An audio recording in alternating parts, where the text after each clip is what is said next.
Myanmar থেকে গুলি করা হলে পাল্টা গুলি করা হবে, বাংলাদেশের এমন অবস্থানের কথা জানিয়ে স্বরাষ্ট্রমন্ত্রী আসাদুজ্জামান খান বলেছেন এ ব্যাপারে সর্বোচ্চ সতর্কতা নেওয়া আছে। দুপুরে সচিবালয়ে সমসাময়িক বিভিন্ন বিষয়ে সাংবাদিকদের প্রশ্নের জবাবে স্বরাষ্ট্রমন্ত্রী এই কথা জানান।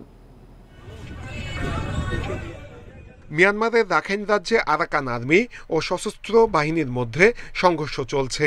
কয়েক দফায় সেখান থেকে চালানো গুলি এসে পড়ে বাংলাদেশ সীমান্তে। এই ঘটনায় মূল ভূখণ্ডের সঙ্গে সেন্ট মার্টিনসের 12 দিন ধরে নাফ নদী রুটে যোগাযোগ বন্ধ রয়েছে। এতে করে ভোগান্তিতে আছেন সেন্ট মার্টিনসের মানুষ। এ অবস্থায় স্বরাষ্ট্রমন্ত্রী জানান, রাখাইন রাজ্যে মিয়ানমার আর্মি এবং আরাকান আর্মি দুই পক্ষকেই বলা হয়েছে কেউ গুলি করলে পাল্টা গুলি করা হবে।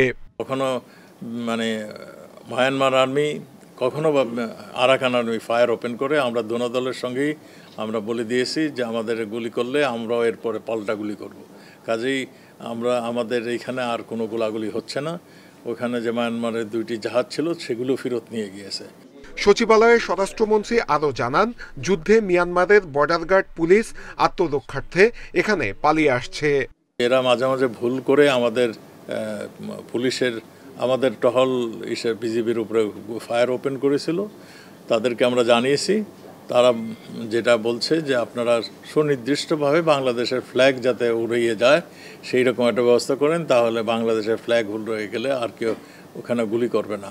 টেকনাফ থেকে সেন্ট মার্টিনস রুটের বাংলাদেশ অংশে নাফ নদী কিছুটা নাব্যতা হারিয়েছে, ফলে মিয়ানমারের অংশ দিয়ে চলাচল করতে হয়। নূরে আলম, ইন্ডিপেন্ডেন্ট নিউজ, ঢাকা।